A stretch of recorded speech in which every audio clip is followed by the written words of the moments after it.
Buenas tardes, está no ar o 3x4, podcast política do Brasil de Fato. Estamos no ar ao vivo e olha, não apenas em formato podcast, mas também em videocast. Isso significa que você pode nos assistir nas redes sociais do Brasil de Fato, também no nosso canal do YouTube, por onde você pode mandar mensagem, mandar crítica, mandar uma dúvida sobre o programa de hoje.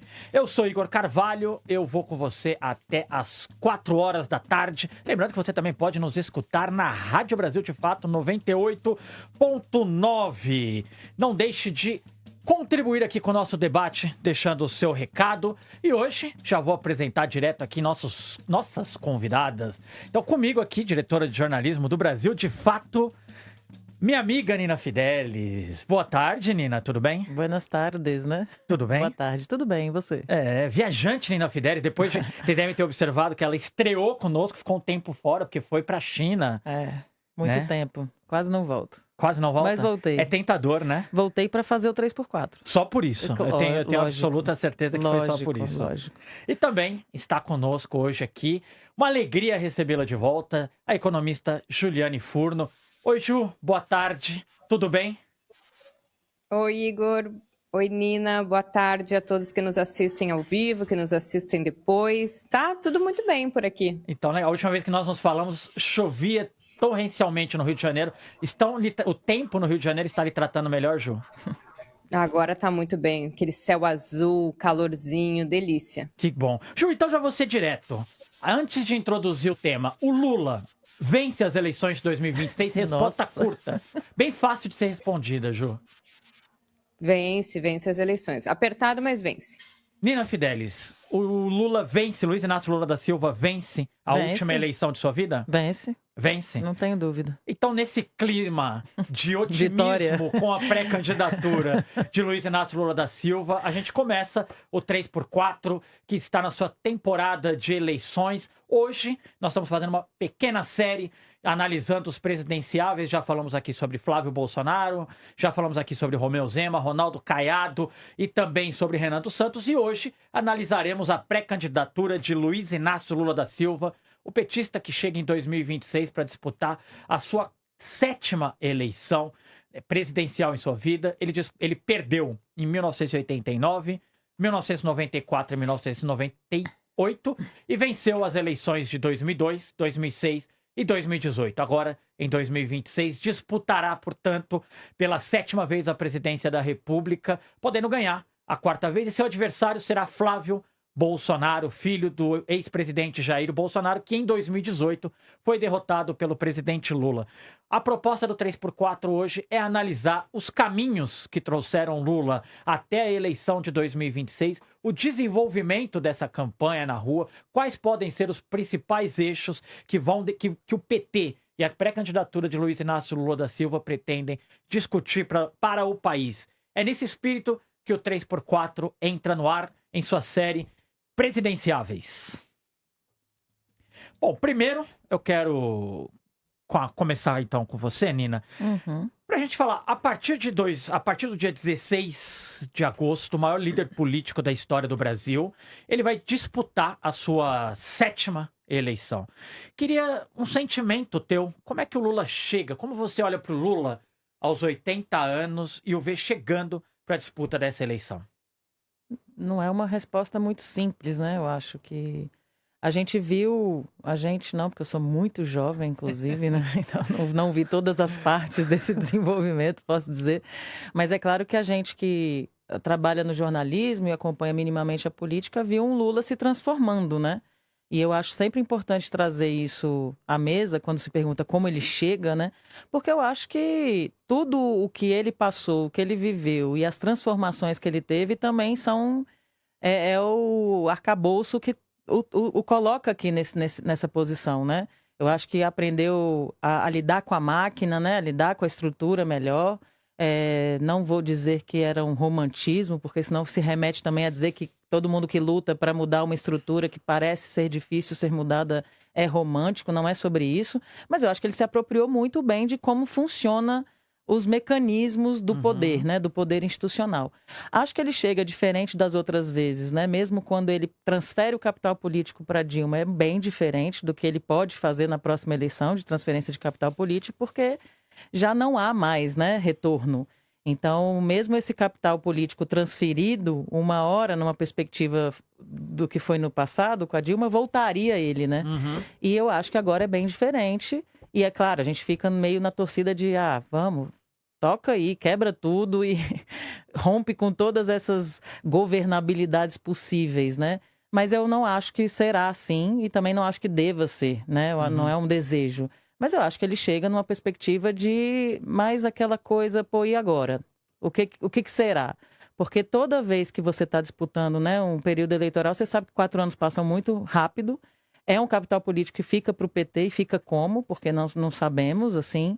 Então, eu acho que fica uma coisa no ar que os movimentos populares e mesmo os militantes à esquerda também se perguntam o que vem depois. Claro. Eu estou muito mais nessa linha, o que vem depois, eu acho que a preocupação é grande do que o que será agora. É claro que o desejo, sim, seria de que... E não é só um desejo balizado no... Nossa, como eu gostaria de viver esse momento, mas é no que está concreto, né? De que as pautas mais caras à classe trabalhadora, quando o Lula se aderiu a elas, colou com elas com mais força, teve um bom resultado. Então, esse seria o meu desejo para o último. Acho que a campanha vai ser difícil, mas eu não tenho dúvida, assim, posso estar muito errada, lógico, de que ele perca. Eu acho que não vai ser fácil, mas eu sinto que tá maduro, né? Entende como é que funciona o jogo, sabe operar com um Congresso completamente contrário, e acho que campanha é isso. Todo dia é um dia, tudo pode acontecer. Mas espero que ele esteja bem assessorado politicamente na comunicação para isso. Ô Ju, queria te escutar também. O Lula chega, portanto, para sua 7ª eleição e há um clima muito belicoso desde 2018, antes, né? Acho que desde o golpe contra Dilma Rousseff, as eleições no Brasil, eles têm esse clima belicoso.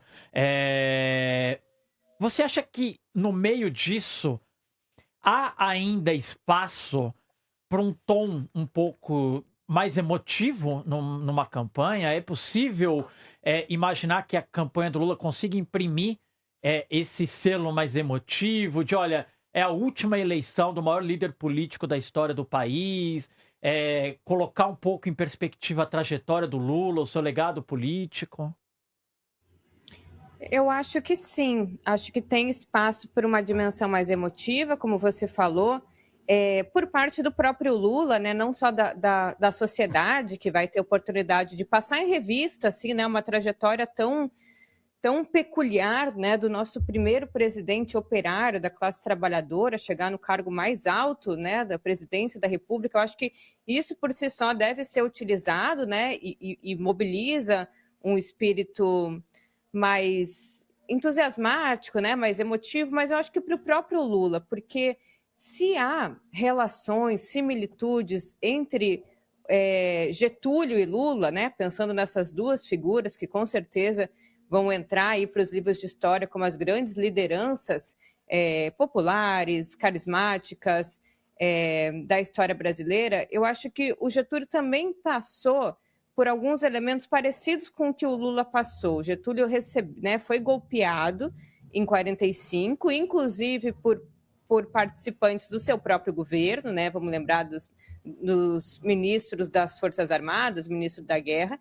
Depois ele retoma em 50, já tendo governado e já tendo, em alguma medida, deixado ali o seu nome na história, né? E eu acho que o Lula provou um pouco isso. Diferentemente do que era o medo da Regina Duarte, né, o medo da sociedade, muito imbuído na campanha de 2002, o Lula deixa um legado de governabilidade, de políticas públicas, que hoje é inegável.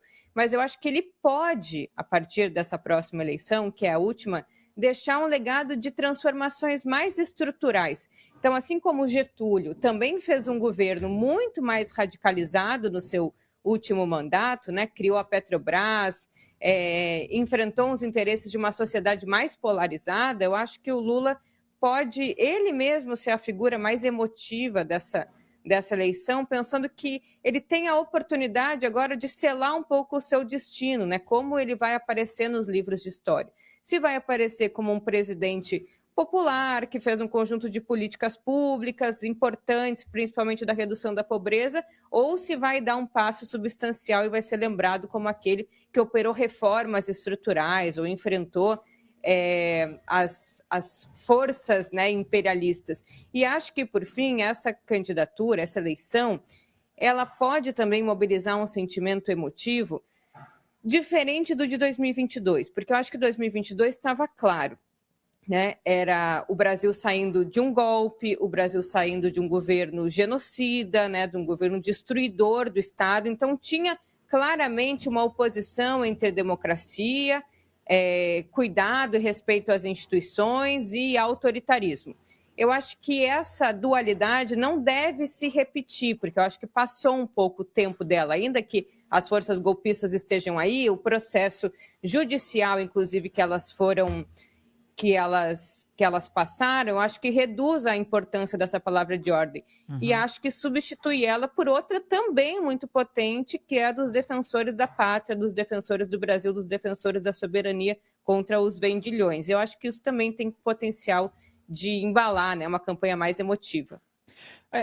A Ju trouxe alguns aspectos dos últimos anos, né, Nina? E aí seria legal, como você vê o Lula, agora falando menos do teu sentimento e mais de como está posicionado o Lula nesse momento. Então, é um Lula que em 2018 ele acumulava derrotas jurídicas, teve uma grande vitória na retomada do seu processo, na derrubada do seu processo pelo STF, consegue se eleger, Jair Bolsonaro é preso, um Lula que só consegue retomar a popularidade no segundo semestre de 2025, ou seja, ali aos 40 do segundo tempo, e via um governo muito asfixiado pelo Congresso Nacional, pelas forças do Centrão, principalmente no Congresso Nacional. Como que você vê chegar o Lula e o governo para esse momento, para esses últimos 4 meses, não estamos ainda em eleição, mas decisivos até o dia 6 de outubro, né? Bem, me parece que o Lula aprendeu, e por experiência própria, das perspectivas a longo prazo, né? Assim, se a gente for fazer essa retomada histórica desde 89, e nesse último período que você retrata, da cadeia à presidência, eu acho que é uma figura que aprendeu a perspectiva dos longos prazos. Que história, né? Exato. Acho que... Eu não sei se ele... Eu não sei, eu fico na dúvida, inclusive, se ele cogitava ou se ele tinha essa certeza do destino, vamos colocar. Não, vou sair daqui. Ele mencionava algumas vezes, é claro. E eu acho que isso traz para ele essa perspectiva mais do tempo histórico, de estar mais colado e a paciência do tempo histórico, né? Vou observar... Então, acho que ele teve, nesse último período, algumas boas experiências que ele poderia colar. E eu acho que chega nesse sentido, né? A gente poderia dizer, e claro, poderia ter o genuíno, eu e a Ju estamos quebrando essa hegemonia masculina que geralmente tem o 3x4. Críticas ao vivo aqui no... Sem crítica, só uma constatação, mas que, assim, o genuíno poderia dizer com muito mais tranquilidade do que eu, dessa perspectiva da figura que o Lula se torna, e do que eles estão enfrentando enquanto partido, e também daquele saudosismo que às vezes a gente pesca aí em algumas pessoas mais de um ciclo de quem o cerca, né? E eu acho que ele tem bons exemplos de como entrar nessa campanha. E são exemplos como eu já disse, não do que eu acho ou do meu sentimento, mas são exemplos que resultaram em pesquisas. É claro que, assim, Flávio nos ajuda, né, nessa perspectiva, acho que ajuda o PT, e ele mesmo desidrata quando ele se enfia, né, nessa questão toda do filme, do Banco Master, do Vorcaro, mas, ao mesmo tempo, eu acho que ele teve ações e atitudes que também sinalizam para ele como ele deve entrar, que é colando nas pautas da classe trabalhadora. Eu não tenho dúvida disso. É claro que a gente sabe que quem o cerca tem muita diferença de outros tempos, né? Eu acho que eram os clássicos do PT, digamos, né? Que o cercavam mais e davam mais esses conselhos, mas eu acho que tem boas experiências que ele pode aproveitar e acumular, e ainda assim não vai ser fácil. Vai depender muito do que a gente vai encontrar e de quanto o Flávio também vai nos ajudar, né? Porque o Lula também teve várias ajudas, né? externas, não, para além das suas próprias ações, que foi a questão do tarifaço do Trump e agora esse caso de corrupção que envolve o Flávio Bolsonaro. Você falou de uma coisa que sempre que eu fico pensando sobre a ascensão recente do Lula, de setembro para cá, me chama a atenção, que é o quão importante foi a inabilidade política da extrema-direita para que o Lula conseguisse sair das cordas. A ida do Eduardo Bolsonaro para os Estados Unidos em fevereiro do ano passado, lá o Eduardo Bolsonaro começa a jogar pelos interesses da própria família e contra os interesses do pai. Depois, a extrema-direita se alia ao centrão pela PEC da blindagem. A PEC da blindagem gera protestos no país inteiro, então o povo vai à rua pedir a derrubada da PEC da blindagem. Aquilo dá muita força para o governo, que o governo queria derrubar a PEC da blindagem. E a partir dali, o governo ganha um fôlego nas ruas. Esse fôlego impulsiona a agenda econômica do Fernando Haddad, que traz consigo o debate sobre a taxação das grandes fortunas e traz, acho que mais importante para o governo Lula, traz também em seu bojo a isenção do imposto de renda para quem ganha até R$5 mil, que acho que é fundamental para que alguns setores da sociedade, especial a classe trabalhadora, compreendesse o governo Lula em outro lugar. Pode falar. Eu só queria adicionar que nem sempre essas ações todas que você foram citou, pensadas, né? Não, eu acho que nem sempre elas mudam a visão do próprio eleitorado. Depende de uma ação, né? É claro que, assim, dentro de um escopo que já é favorável ao Lula, ótimo. Tá. Mas resta ele saber capturar esses momentos. E aí não é o tal do problema da comunicação que o governo tem? Também, mas não, de ações concretas de políticas públicas. Aí você tem que saber capturar o momento para dar respostas, não no falatório, mas dar respostas concretas e efetivas que vão transformar a vida dos trabalhadores e que vão fazer com que ele... Juntando isso aqui, essa pecinha aqui, me parece que tem razão. É o que aconteceu com a PEC, que é outra bandeira que o governo encampou nos últimos meses, que é o fim da escala 6x1. É observar o quanto o debate do novo trabalho, do trabalho contemporâneo, esse novo trabalhador, está em ascensão no país. Isso coincide com o momento eleitoral, o governo sabe usar bem isso e abraça o fim da escala 6x1, que vai beneficiar milhões de trabalhadores. Tem que saber abraçar o momento, é isso. Fazer a leitura. Fazer a leitura e... Ô Ju, para dividir aqui as duas janelas que a Nina abriu, eu queria falar contigo um pouco sobre o Flávio. Né? O Lula, ele disputou a eleição, teve como principal adversário Fernando Collor, 2 vezes o Fernando Henrique Cardoso, 94, 98, aí José Serra em 2002, Geraldo Alckmin em 2006. E em 2018, Jair Bolsonaro. Muita gente em 2018, isso é importante dizer que muita gente em 2018 subestimava, em 2022, perdão. Em 2022 subestimava, falava, olha, na hora que acontecer um debate Lula e Jair Bolsonaro, o Lula vai engolir o Jair Bolsonaro e ali acaba a dúvida do eleitor. O Lula se mostrou nos primeiros debates extremamente nervoso, tropeçando ali nas falas, em alguns momentos gaguejando, com aquela forma, que é uma forma com a qual o Lula não estava acostumado de fazer política, né? Que é como a extrema-direita lida com frases de impacto, frases curtas, sem aprofundar ideia nenhuma nos debates, solta qualquer informação, independente da sua veracidade. E aí, sem desprezar, Ju, a possibilidade da derrota do Lula para o Flávio Bolsonaro, porque ela existe, ela é reconhecida por todo o campo progressista. Então, sem desprezo por essa possibilidade, queria te escutar sobre o Flávio. Como você enxerga o principal opositor do Lula nessa corrida eleitoral? Olha, eu vou repetir um pouco o que eu falei já no programa que a gente fez um perfil sobre o Flávio Bolsonaro, que eu acho que vale a pena. Subestimar o nosso adversário se mostrou, especialmente em 2018, um grave erro de análise política e de desdobramento tático, porque a gente fazia a avaliação, estou me colocando dentro, né, do rol aí da esquerda, que necessita fazer uma autocrítica porque subestimou a força do Bolsonaro, que se externou, inclusive na tática eleitoral, né, de favorecer uma ida para o segundo turno com o Bolsonaro, apostando que a sua rejeição fosse muito maior do que a rejeição do PT, por isso no primeiro turno uma campanha que batia ou tinha como principal alvo o PSDB, né, e não o Bolsonaro, e eu acho que a gente caiu do cavalo, assim, subestimou o nosso adversário e teve reflexos também na eleição de 2022, né? Faço coro com o que você falou. Bolsonaro foi bem nos debates. A gente achava que ele nem iria comparecer. O que mostra que a aceleração, né, do tempo histórico, quando um candidato está submetido a uma pressão política, né, de ser presidente ou de ser candidato a presidente, é muito mais intenso do que o correr dos anos de normalidade. Então, você submeter um Flávio Bolsonaro a uma candidatura à presidência da República, o caráter pedagógico, né, que tem a preparação para essa empreitada, acelera muito o tempo de formação, né? O que levaria anos na normalidade parlamentar, democrática, leva semanas num processo em que você é submetido a um nível de pressão muito mais intenso.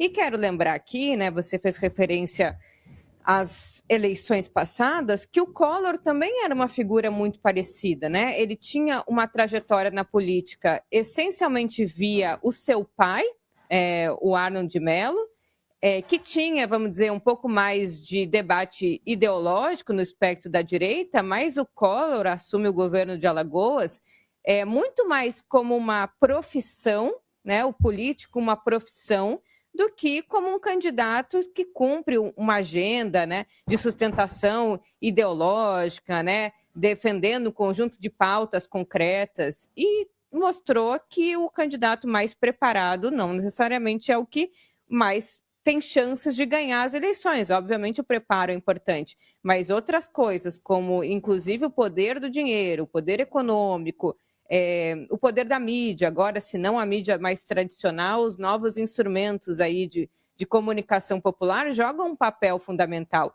Então, acho que essa eleição tem que ser analisada de forma menos romantizada, né, e endeusada do Lula e da sua figura, e eu acho que mais aonde a cristalização dos votos está colocado. Então, não importa muito, né, quem é o candidato da extrema-direita. Eu acho que importa o nome que ele carrega, né, a base ideológica que ele congrega, a capilaridade que essas organizações políticas têm, a rejeição que o PT tem na sociedade também. Eu acho que essas coisas têm mais poder decisório do que a figura do candidato, né? Então, eu acho que é importante, né, não subestimar o Flávio Bolsonaro. Claro, tem total razão, Ju. Inclusive, você me fez pensar realmente, o Collor tem muito a ver com a figura do Flávio, porque os dois são herdeiros políticos, né? O Arnon de Mello, o pai do Fernando Collor de Mello, foi governador de Alagoas, foi senador, o Collor foi governador de Alagoas e foi senador, herdeiro político, assim como o Flávio Bolsonaro, que surfa na imagem do pai. E aí, Nina e Ju, eu fico pensando, conversei com alguns petistas antes do programa, que há uma reflexão de que o PT ainda não mira no Flávio Bolsonaro como parte da sociedade espera, pois há até as prévias dos partidos, né, que se encerram no dia 15 de agosto, a eleição começa, portanto, no dia 16 de agosto, até o fim da disputa das prévias dos partidos, os candidatos podem mudar. Então você pode, eventualmente, se o PL decidir, a Michelle pode assumir a cabeça da chapa e o Flávio Bolsonaro sair candidato ao Senado, sair candidato a deputado federal, qualquer coisa que deseje o PL, ou caso o PL assim o faça, se configurar uma federação, então eles podem decidir ainda. Então há quem aposte que o PT não joga pesado com o Flávio Bolsonaro para manter a manutenção do Flávio Bolsonaro como candidato, por identificá-lo no cenário como o opositor mais frágil que o Lula poderia ter. Porque entende-se, e eu acho que tem algum sentido, entende-se que qualquer candidato vai herdar a rejeição que o Flávio tem por conta do pai, mas vai herdar também aqueles 23% de votos fiéis do bolsonarismo que o Flávio tem. Ele não tem 23% de voto. O pai dele, o bolsonarismo, a extrema-direita brasileira tem esses 23% dos votos. Mas CPF com CPF, Caiado, Zema, são figuras mais habilidosas do que o Flávio. Mas mais do que habilidoso, eles não têm o currículo, a história que o Flávio tem. Rachadinha, compra de imóvel com dinheiro vivo, lavagem de dinheiro em loja de chocolate. Então isso torna a candidatura do Flávio Bolsonaro uma candidatura em que o PT e o Lula conseguem atacar os flancos dessa candidatura com maior facilidade durante a corrida eleitoral. Primeiro, você acha que tem sentido? Segundo, você acha que o PT tem pegado leve com o Flávio Bolsonaro? Por exemplo, agora essa história das taxações. Eu achei a reação do governo um pouco morna. Eu achei que tanto o Lula chamou o Flávio Bolsonaro de imbecil na primeira noite. Mas nos dias seguintes, não vi ministros, nem o Lula, nem o PT usarem esse episódio, que é lamentável, né? O país ser taxado após uma reunião de um senador brasileiro com o presidente dos Estados Unidos. Senti que nós conhecemos o PT em campanha, nós conhecemos o Lula em campanha, sabemos da voracidade e o que eles são capazes de fazer em campanha. Você sente que há um tom um pouco abaixo ainda? Eu diria que talvez eles estejam fazendo que não seja a hora. Eu acho que faz sentido, assim, um pouco de vamos desidratá-lo, mas vamos desidratá-lo no nosso tempo. Certo. Mas eu iria subverter um pouco, não sei se é a resposta que você queria. Não, eu queria perguntar, a resposta aí... Aí você se vira, né? Que é dialogando um pouco com o que vocês, né, Caju falou, você também mencionou sobre o debate, sobre ter ido bem ou não no debate, né? Eu acho que chega um momento que não é sobre isso. E eu acho que tem a ver também o quanto se desidrata agora ou não a partir de fatos concretos, né? Eu acho que quando começa a campanha... E aí, assim, gente, eu sou do DF, né? Eu passei a adolescência... E lá a gente tinha um Roriz, né? Que eu poderia dizer que exemplo de debate, assim, ele nunca foi bem em debate. Nunca. E a gente já via bem atrocidades, assim. Então não é sobre ir bem ou não. Eu nem acho que o Lula tenha ido tão mal nos debates de 2022. Mas... Porque é uma disputa de cognição, né? Tem um momento que o debate já não é sobre o que a gente está falando concretamente. É uma disputa de visão de mundo que é muito difícil você romper.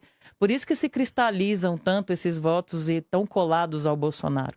E eu diria que o Flávio não carrega algo que, por vezes, era vantagem ao pai, que era aquela estética tosca, que o Flávio não carrega. Né? Ele vem com uma outra apresentação comunicativa, então, né? Talvez querendo parecer mais republicano, Pode mais ser. sofisticado, mas isso pode ser um tiro no pé. Mas é pró e contra disso, Claro. É isso que eu estou colocando, porque como você cristaliza e você está, às vezes, tentando debater coisas que as pessoas não alcançam, eu sempre esqueço o nome daquele professor que foi depor na CPI, que o vídeo dele sempre viraliza.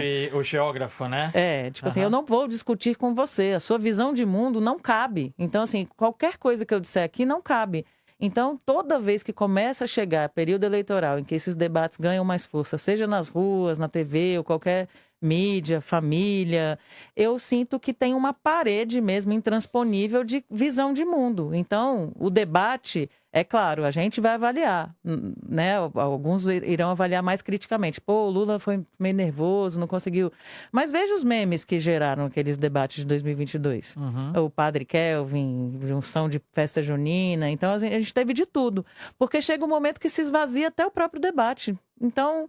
Fico muito na dúvida desse instrumento. Eu acho que essa posição comunicativa que o Flávio carrega também, podendo ser tiro no pé ou não, de se apresentar como mais apresentável mesmo, né? Em abrir mão dessa estética tosca e ele só carregar um sobrenome que não é qualquer coisa. E aí tá correto, não subestimemos. Claro. Eu acho que não é qualquer nome, né? Não. A gente, em 2018, de fato, achou impossível que a figura do Bolsonaro fosse ganhar uma eleição. Gente, carregando eu tudo acho que carregava. muito ruim, Nina, toda vez que alguém subestima o Jair Bolsonaro. É uma figura popular, é uma figura da política histórica desse país. Assim. E acho que Flávio talvez não Eu achei ele uma figura menor. Não carregue isso, claro. Ele é uma figura menor, mas ele herda, principalmente com o pai em vida ainda, preso, ele herda esse toda essa responsabilidade também, né?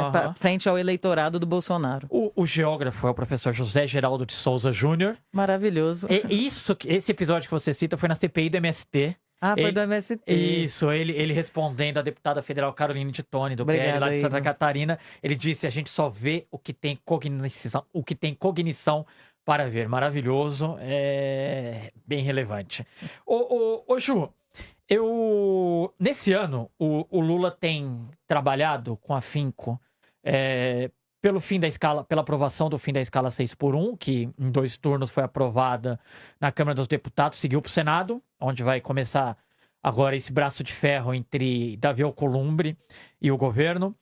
O Lula lançou o Gás do Povo. O Lula trabalhou pela implementação da reforma tributária. E tudo isso, todo esse arcabouço de políticas públicas e projetos, tudo isso tem sido encarado, tem sido tratado pela direita, por parte do Centrão. Isso tem sido tratado como tática eleitoral. Eu fiquei me perguntando por um tempo se, para não ficar só na figura do Lula, Tarcísio de Freitas tem andado São Paulo inteira inaugurando obras no período eleitoral.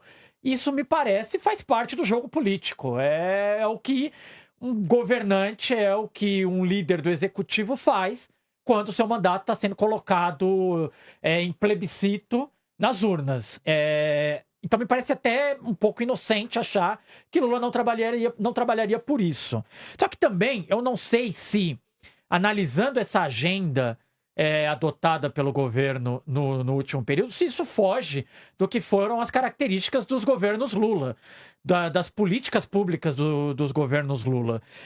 Só que, de alguma forma, me parece que há uma tentativa de usar esse assunto de forma eleitoreira, tratar esse assunto de forma eleitoreira. Para você, isso é do jogo? Para você, o governo agiu errado de alguma forma? Há algo que você vê que você fala assim: eu considero que a primeira metade do governo Lula foi muito ruim. Não foi pouco, foi muito ruim. E acho que o governo acertou o compasso no seu último ano e meio. Para você, tudo isso que tem acontecido soa muito distante do que é o governo Lula, do que é a figura do presidente Lula? Deixa só eu dar um pitaco na pergunta anterior, Igor. Prometo que eu vou ser bastante rápida.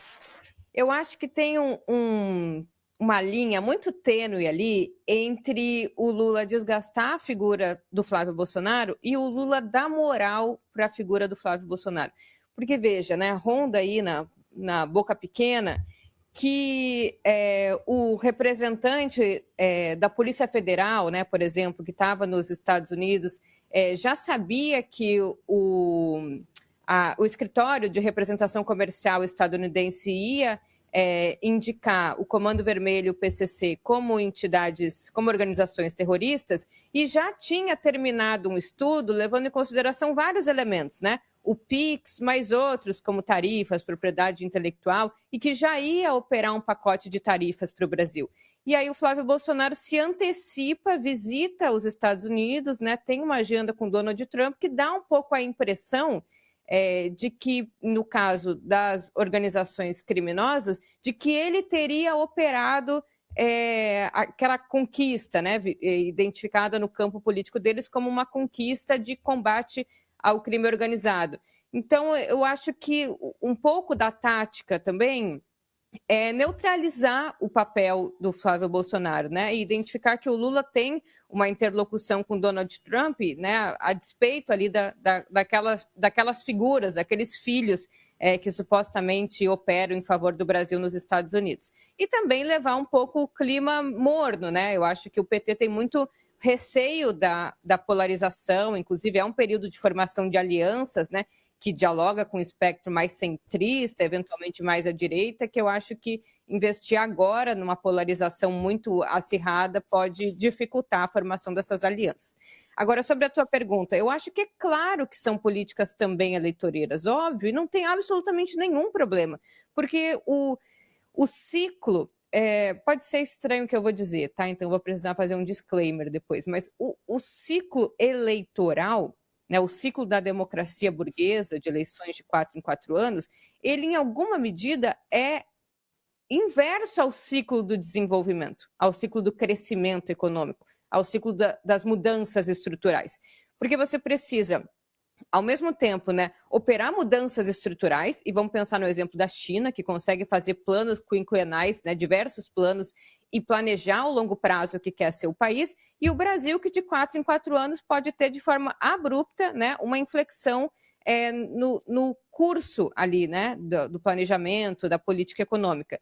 Então, o ciclo do crescimento, que é um ciclo de longo prazo, das reformas estruturais, ele entra em contradição com o ciclo eleitoral, que é muito curto. Então, ao mesmo tempo que o governo precisa pensar e lançar mão de programas e políticas que operem no longo prazo, que eu acho que é o caso da escala 6x1, ele também precisa se capitalizar politicamente para dar seguimento a essa mudança estrutural no Brasil, o que passa por ganhar as eleições. Então, é legítimo, não só do ponto de vista da reprodução do próprio mandato, mas para transformar o Brasil, é necessário um mandato, né, de 6 anos, que vai conseguir dar cabimento a essas políticas que estão sendo construídas agora, que vão ter os seus ganhos coletados no futuro. E vamos lembrar que o Bolsonaro foi quem mais usou e abusou desse tipo de tática eleitoral, inclusive deixando um problema fiscal que ele mesmo, né, se arrogava o papel de defensor do equilíbrio fiscal brasileiro. Ele, né, turbinou o auxílio emergencial, fez aquele auxílio caminhoneiro, fez aquele auxílio táxi, ampliou ali o tempo do pagamento dos precatórios, várias políticas eleitorais às portas das eleições que comprometeram fundamentalmente o orçamento fiscal do próximo presidente. O Lula está usando politicamente, claro, de políticas públicas que ele construiu e que tem um papel, ou vão ter um papel importante para pensar o país, né, daqui a 10, 20 anos, que é sob um outro mercado de trabalho.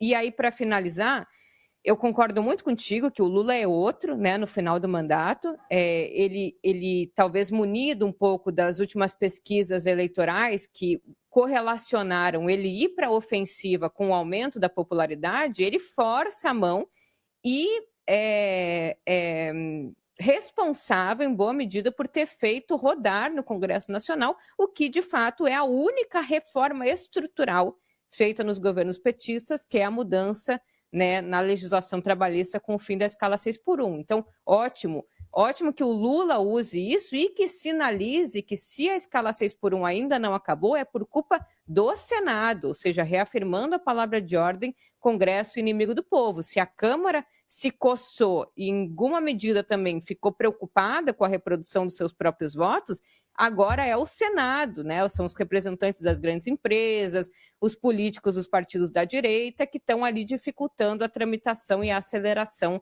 do fim da escala 6x1. Agora, Nina, tem um problema que sempre aflige os governos petistas, que é a comunicação. Um problema. Só esse, né? Que é a comunicação. Você vê, tem muito trabalhador, a gente ainda vê uma dificuldade do PT em crescer, nas pesquisas você vê isso, em crescer entre os setores mais pobres da sociedade, especificamente entre os trabalhadores, e muita gente que é alcançada por políticas públicas implementadas em governos petistas acaba que tem o voto ou no Flávio Bolsonaro, ou no Caiado, ou no Zema. Ou seja, não consegue o PT fidelizar o voto que há 2, 3 décadas de eleitores que há 2, 3 décadas são impactados por políticas públicas adotadas pelo próprio PT, né? É um problema de comunicação? Eu acho que majoritariamente é um problema de comunicação. Base também, trabalho de base, talvez. Também, porque eu acho que vem do básico. Eu acho que tem uma lacuna, quase como um abismo de entendimento de grande parte da população brasileira, primeiro com o que é mais básico, assim. Aí eu inferiria que não é só comunicação, mas educação. É você entender os mecanismos, né? O que é um Congresso? O Senado serve para quê? Legislativo, Executivo. Eu acho que tem um básico de entendimento que é uma lacuna. E aí eu não deposito somente a comunicação, mas que a comunicação poderia trabalhar, sim, esses temas, né? Se colocasse isso como necessidade de você ter não só a comunicação do governo, né? Mas comunicação de partidos, comunicação de sindicatos, comunicação outras que pudessem abrir esse diálogo com os trabalhadores, explicando ou orientando coisas mais básicas. E aí, ministério, se eu for setorizar, UPA, UBS, né? Eu acho que tem todas essas informações que é muito importante o povo prover para que se tome decisões, né? Para tomadas de decisões. Eu acho que é um processo de formação de consciência mesmo, né? Desse entendimento do cenário, esse olhar o cenário e entender. Eu costumo dizer que mesmo nos primeiros partidos, nos primeiros governos do Partido dos Trabalhadores, houve uma grande lacuna nesse sentido das políticas públicas que afetaram, apesar de não serem mudanças estruturais na legislação, mas de políticas públicas que afetaram, impactaram diretamente a vida das pessoas, né? E as pessoas não entenderem, né? Eu costumo citar o exemplo do rap, né? Da cultura rap, que é uma cultura que sempre fez letras de posição, mas que você vê uma outra geração surgindo que desconhece ser fruto daquelas políticas públicas. Então, há uma lacuna aí. Eu deposito na comunicação, mas a gente poderia aí, não acho que 100% da comunicação, mas eu acho que tem um olhar para isso que poderia mudar esses cenários, né? De compreender que você é fruto daquela política pública, o quão importante é aquela política pública, e se você foi impactado a ela, outras pessoas serão, e se você já pode sair dessa linha, né, e você já não é mais alvo dessa política, outras pessoas serão. Então, acho que tem uma coisa de cultura política, de entendimento, de apropriação dessas questões, desse olhar para si também, olhar para o ambiente, para sua própria comunidade, sua própria quebrada, seu próprio bairro, e observar essas coisas e compreender por que elas acontecem. E aí você vai num ciclo de não se questionar, não se perguntar. E do ponto de vista, eu acho que do que a gente viu no último período, eu acho que ele se apropriou bem. Eu acho que teve uma mudança, inclusive, numa gestão do que é a SECOM, né, que determina e define como é que é o posicionamento na comunicação do governo. Vejo, né, uma pessoa mais, diria, técnica, né, que é o Sidônio, substitui o Pimenta, e tem essa cola na escala, cola mais as pautas mais caras, né? E eu acho que isso tem um grande resultado, isenção do imposto de renda. Então, mas eu diria que, com certeza, não estou querendo nem colocar a comunicação como responsável, porque sempre quando alguma coisa dá errado, acaba sendo culpa da comunicação, mas ela tem uma grande responsabilidade. Então, diria que colocar a comunicação como central nessa disputa de narrativa é extremamente importante. Claro. Gente, uma rápida pausa aqui nessa nossa conversa. Para dar um recado, você que acompanha diariamente o site do Brasil de Fato, brasildefato.com.br, os podcasts, os produtos do audiovisual, a Rádio Brasil de Fato, você que diariamente se informa sobre a agenda política do Brasil de Fato pela nossa perspectiva, e você que está comprometido com a nossa audiência, contribua com o jornalismo feito pelo Brasil de Fato. Contribua com a produção aqui do Brasil de Fato. Nós colocamos um Pix no ar. Você pode doar por doe@brasildefato.com.br. Vou repetir. doe@brasildefato.com.br. A sua contribuição também é um ato político e é também em apoio à comunicação popular. Portanto, estamos de volta. O tema de hoje é a campanha pré-candidatura de Luiz Inácio Lula da Silva à presidência da República em 2026, a sua 7ª tentativa de ganhar a presidência da República do Brasil. E temos aqui a diretora de jornalismo do Brasil de Fato, Nina Fidelis, e a economista Juliane Furno. Eu queria voltar com você falando um pouco sobre política internacional. Me parece que desde o começo, tateando ali a sua volta naquele ambiente que foi conturbadíssimo das eleições de 2022, então ainda tateando o que seria a sua relação com o Congresso, como é que seria a sua comunicação com a população. Me parece que o Lula encontrou um espaço onde o governo podia ser mais ideológico, deixar uma marca mais ideológica, que foi a política internacional. Desde o começo se posicionou sobre a guerra entre Ucrânia e Rússia, também desde o princípio se posicionou nos ataques de Israel à Palestina e teve, no período da sua presidência, o antagonismo do Donald Trump, que, assim como a extrema-direita brasileira, às vezes troca os pés pelas mãos e deu armas para o Lula trabalhar nesse período. Você acha que a política internacional acabou sendo um refúgio ideológico para o Lula? Acho que sim, mas de um Lula mais moderado do que já foi. Nesse caso, assim, eu acho que o Lula adotou um tom mais radical em termos domésticos, ainda que sem poder lançar mão de toda o conteúdo da disputa ideológica, né?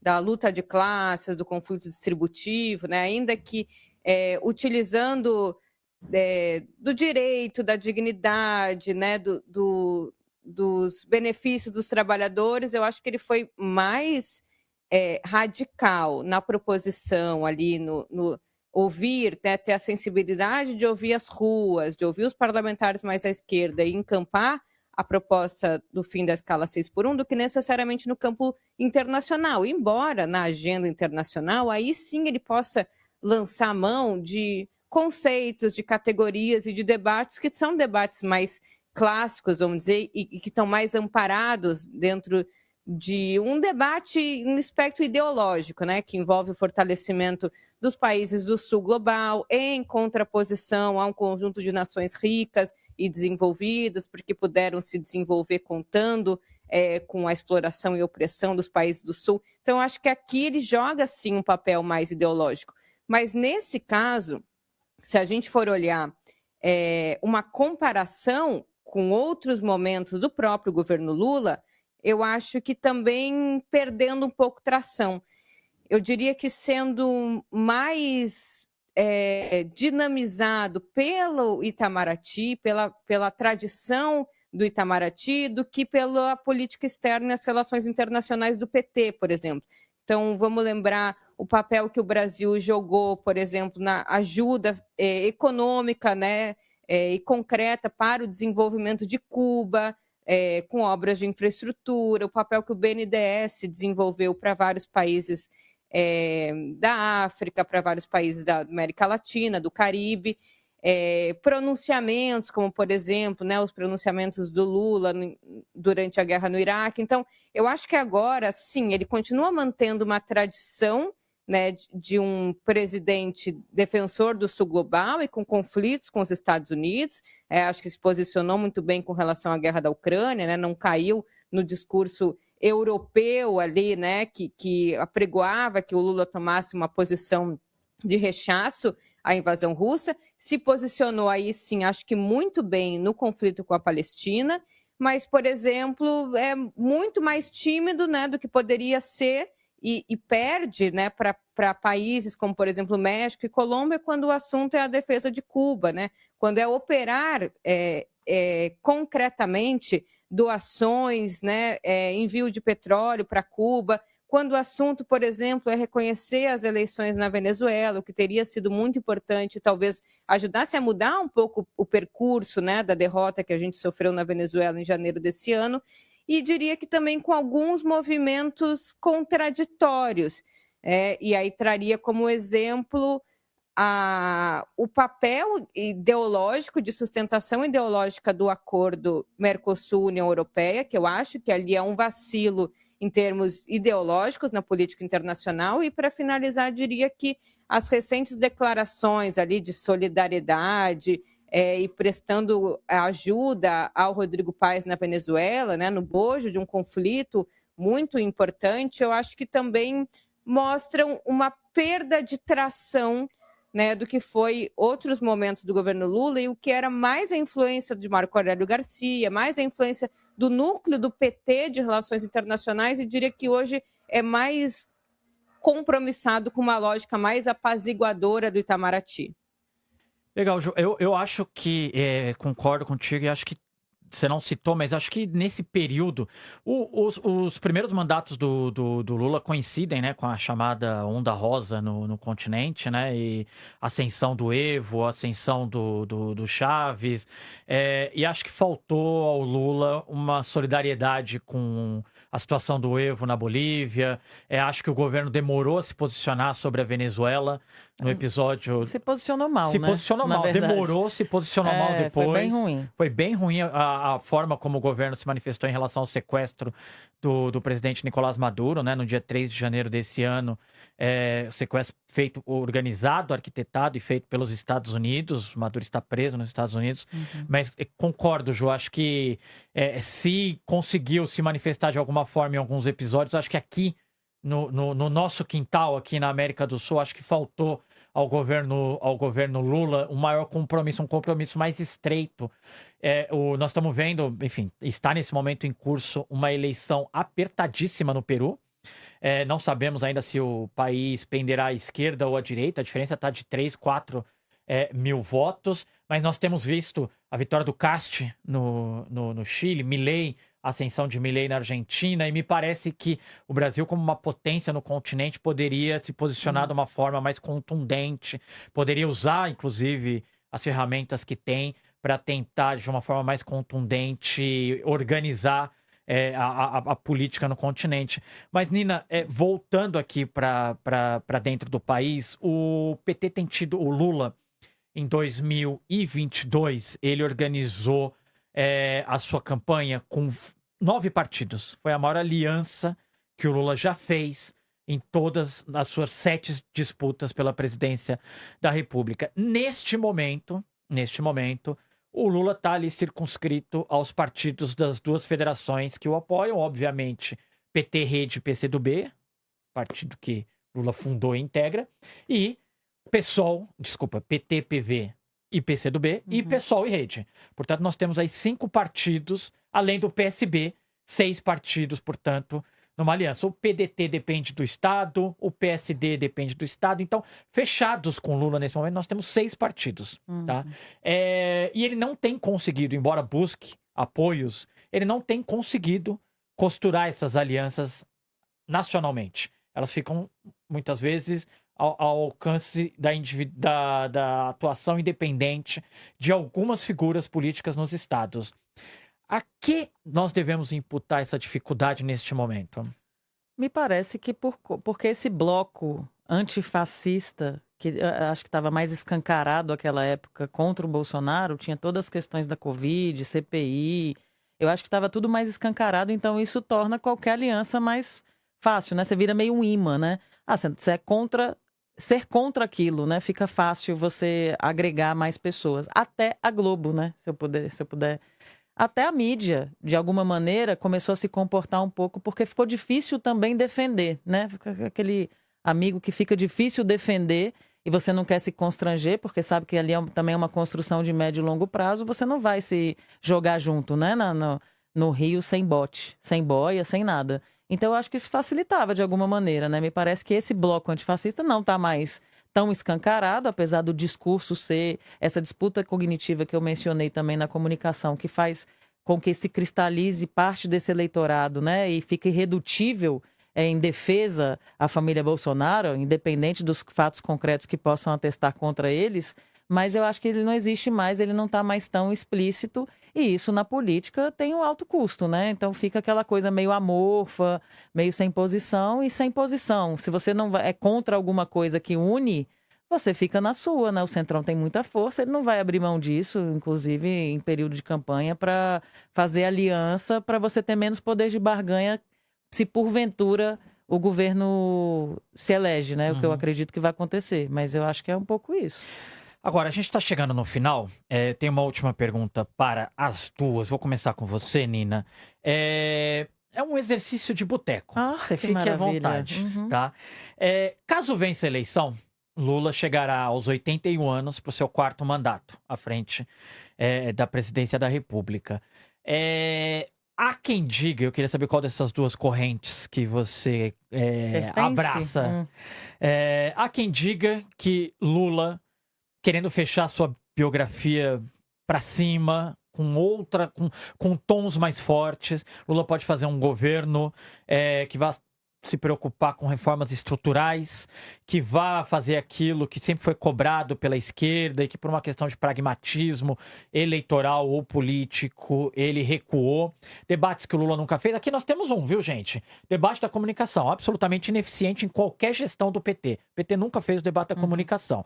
Mas há quem aposte num PT e num Lula à esquerda, num eventual 4º mandato. E há quem aposte num Lula seguindo o mesmo pragmatismo que vemos, que nos habituamos a ver nos governos lulistas. Muito preocupado, obviamente, com a sucessão em 2030, que é uma corrida eleitoral que neste momento está muito aberta, né? Qual corrente você se filia? Não foi o que pensamos quando ele saiu da cadeia? Foi o que pensamos, foi o que pensamos. Eu era dessa corrente. Eu acho que ele vai revolucionar. Agora já era. Eu era dessa corrente, eu acho que agora eu sou meio dissidente, assim, né? Um pouco. Porque eu acho que, de fato, Tem aquela questão do desejo, né, da vontade de que seja isso. Eu acho que isso nos contamina também um pouco e é completamente natural que a gente se contamine dos nossos desejos de que o governo vá radicalizar a esquerda, né? De alguma maneira, e eu nem acho que são pautas muito, muito difíceis. Eu acho que o difícil é operar com o Congresso. Isso eu acho que é mais difícil e eu também tento balizar numa perspectiva de não romantizar, de achar que é só querer e fazer, não é isso, porque isso também cria uma narrativa de, veja, não faz porque não quer. Mas ainda assim, acho que há muitas questões que poderiam ser enfrentadas com um pouco mais de vontade política. O debate da comunicação é um deles e eu poderia citar tantos outros. Então, eu vou me abster quase, porque eu ainda desejo, né? Eu ainda tenho essa perspectiva, mas eu não acho que será, e também não acho que será isso, essa postura no último mandato que vai alterar o que Lula representa para a história do Brasil. Acho que não será isso. Tá. Ô, Ju, você citou na tua primeira pergunta o último período do Getúlio, né? Você espera, caso Lula saia vitorioso das urnas, você espera um Lula mais à esquerda ou você espera um Lula pragmático tal qual foi nos últimos anos?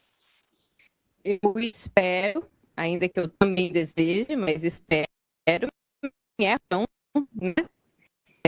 Eu espero que um governo mais à esquerda. Bom, a gente teve um probleminha com a Ju, acho que na internet ali. A gente vai retomar. Eu entendi o começo dela dizendo que espera. Eu também. E aí eu fiquei curioso de como seguiria, né? Mas eu entendi que ela espera. Agora não sei se ela acredita que esse governo ele pode ficar.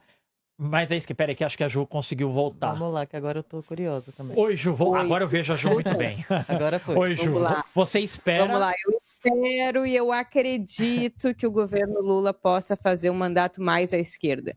Por quê? Eu acho que ele já se consolidou como um conciliador, como um bom gestor, como alguém que não quebra o Brasil, como alguém que nos primeiros mandatos, especialmente, estava muito guiado por uma agenda excessivamente conservadora e ortodoxa na economia. Então, eu acho que agora ele só tem mais um caminho para se consolidar como uma figura unânime, que é o caminho da radicalização à esquerda, porque eu acho que o outro lado, ele já mostrou que tem capacidade, né, suficiente de ser um bom gestor, a despeito de ser um operário, a despeito de não ter um ensino superior.